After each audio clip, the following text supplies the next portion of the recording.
Shalom, dalam memasuki dan menjalani minggu ini, kita akan dikuatkan dan diarahkan firman Tuhan dengan tema Diberkatilah dia yang datang dalam nama Tuhan. Mazmur 118 melukiskan ekspresi sukacita dan ungkapan syukur pemazmur karena kemenangan dan kelepasan yang Allah berikan kepadanya. Selanjutnya, Mazmur ini berubah dari nyanyian pribadi menjadi nyanyian umat dalam arak-arakan menuju ke kota Yerusalem, tempat di mana Bait Allah berada, sebuah tempat dengan pintu gerbang kebenaran.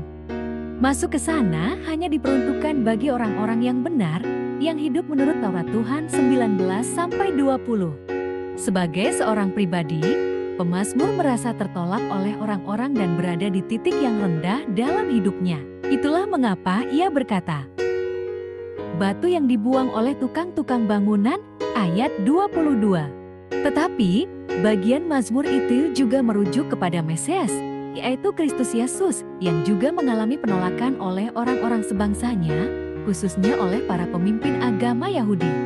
Sahabatku, batu penjuru adalah sebuah batu besar yang ditempatkan pada fondasi di sudut utama suatu bangunan baru. Kata ini mengandung makna metafora yang merupakan lambang untuk menggambarkan Kristus yang mempersatukan gereja, seperti batu penjuru sebuah bangunan yang menopang bagian-bagian bangunan tersebut. Menurut Ensiklopedia Kristen, ada dua bagian Alkitab yang perlu mendapat penjelasan khusus tentang ungkapan batu penjuru, yaitu pertama, batu yang dibuang oleh tukang-tukang bangunan telah menjadi batu penjuru, Mazmur 118 ayat 22. Dalam kerangka kalimat itu mengungkapkan kegembiraan pemazmur, bahwa Allah telah meninggikan dia ke tempat yang tertinggi, mengatasi para musuhnya.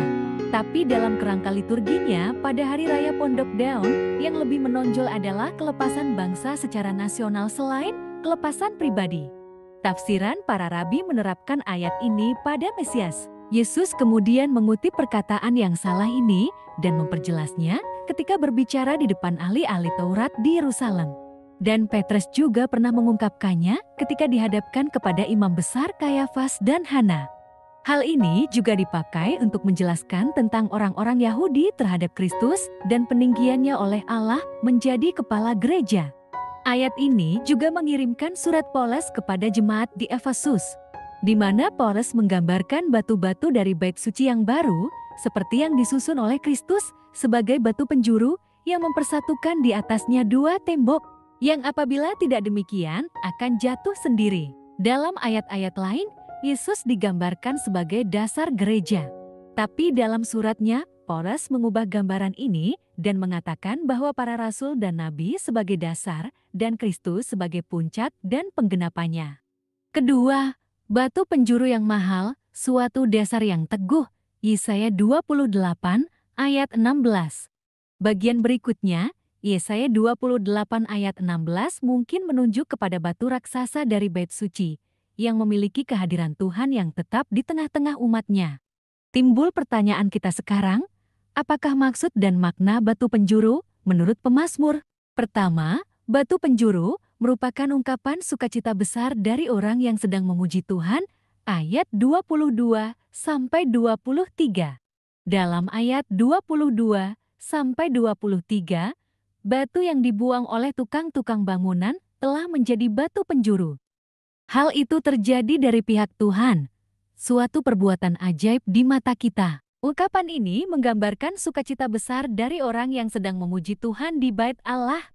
Dikatakan batu yang dibuang menjadi batu penjuru, artinya menjadi dasar dari berdirinya suatu bangunan, menjadi batu yang utama yang jauh lebih berharga dari batu-batu yang lainnya. Mengapa demikian? Tentu saja karena adanya suatu proses yang luar biasa yang dilakukan oleh Tuhan, misalnya dalam lingkungan masyarakat. Ada orang yang sebelumnya dipandang sebelah mata atau dipandang hina dan tidak diharapkan, tetapi sekarang telah menjadi orang yang terpandang, diakui, dihormati, dan menjadi orang yang berpengaruh dalam lingkungan masyarakat tersebut. Bagaimana itu bisa terjadi? Pemazmur menjawab hal itu terjadi dari pihak Tuhan, dan itu dilihat sebagai perbuatan ajaib Tuhan.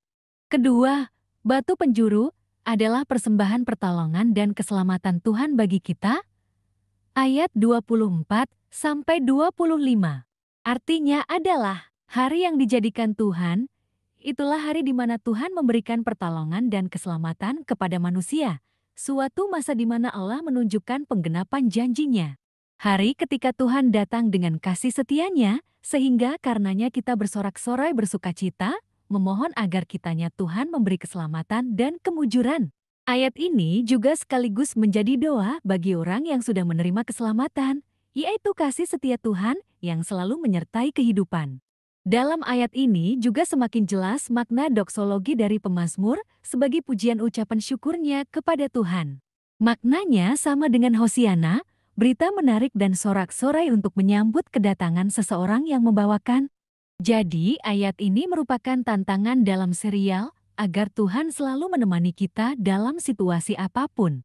Ketiga, batu penjuru merupakan gambaran penyambutan Tuhan dalam bait-Nya yang kudus, ayat 26-29. Artinya adalah, orang yang datang ke dalam rumah Tuhan selalu disambut dan diterima para imam dengan. Penyambutan itu bisa kita lihat dalam ayat ke-26. Barang siapa yang datang ke dalam rumah Tuhan, dalam nama Tuhan, akan disambut dengan berkat dari dalam rumah Tuhan. Demikian juga sebaliknya orang yang kembali dari rumah Tuhan, siogianya tidak kembali dengan sia-sia, tetapi pulang membawa berkat. Gambaran batu penjuru dalam Mazmur ini digenapi dalam diri Tuhan Yesus. Adalah batu yang dibuang oleh tukang-tukang bangunan itu. Tetapi penderitaannya, kematian dan kebangkitannya telah menjadikan dia sebagai batu penjuru. Dia menjadi dasar yang kokoh bagi iman kita, sebab tidak ada seorang pun yang dapat meletakkan dasar lain dari yang telah diletakkan, yaitu Yesus Kristus. Pertanyaan penting selanjutnya adalah, mengapa Yesus disebut sebagai batu penjuru? Ada beberapa alasan, yakni: pertama, Yesus Kristus disebut sebagai batu penjuru karena Dia menentukan keselamatan kita. Alasan kuat dari pernyataan itu adalah, satu, Allah menentukan Yesus sebagai keselamatan. Lukas menulis demikian. Dan keselamatan tidak ada di dalam siapapun juga di dalam Dia, karena di bawah kolong langit ini tidak ada nama lain. Dan keselamatan tidak ada di dalam siapapun juga selain di dalam Dia, sebab di bawah kolong langit ini tidak ada nama lain yang diberikan kepada manusia, yang olehnya kita dapat diselamatkan. 2. Yesus mengungkapkan dirinya sebagai jalan kebenaran dan hidup. Rasul Yohanes menulis demikian. Kata Yesus kepadanya, "Akulah jalan dan kebenaran dan hidup. Tidak ada seorang pun yang datang kepada Bapa, kalau tidak melalui aku." Kedua, Yesus Kristus disebut sebagai batu penjuru karena Dia menentukan hidup kita. Dikatakan demikian karena, pertama, Yesus sumber kehidupan. Rasul Yohanes menulis demikian. Dalam Dia ada hidup, dan hidup itu adalah terang manusia. 2. Dalam Yesus, kita temui kekal hidup. Yohanes 3 ayat 16. 3. Dalam Yesus, kita temui hidup yang berkelimpahan. Rasul Yohanes menulis demikian. Pencuri datang hanya untuk mencuri dan membunuh dan membinasakan. Aku datang agar mereka memiliki hidup dan memilikinya dalam segala sesuatu. Ketiga, Yesus Kristus disebut sebagai batu penjuru karena Dia menentukan rejeki kita. Setiap kita tentu ingin mendapatkan berkat atau rejeki dalam hidup dan usaha kita.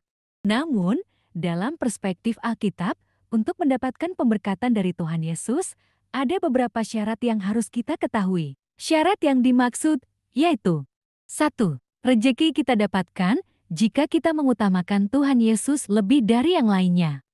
2. Rejeki kita dapatkan jika kita memenuhi hukum memberi.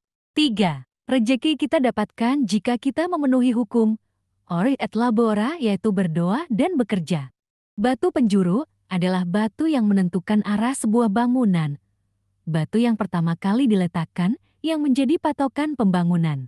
Sebagai batu penjuru, Tuhan Yesus adalah pusat dari segala aspek kehidupan kita. Dia adalah batu yang menentukan arah hidup kita. Karena itu, kita harus menjadikan Tuhan Yesus sebagai prioritas dan tujuan hidup kita, karena Dia adalah pemegang kendali hidup kita. Artinya, Dia harus menjadi pusat dan tujuan hidup kita, karena Dia adalah Alfa dan Omega, yang ada dan yang sudah ada dan yang akan datang, yang Maha Kuasa.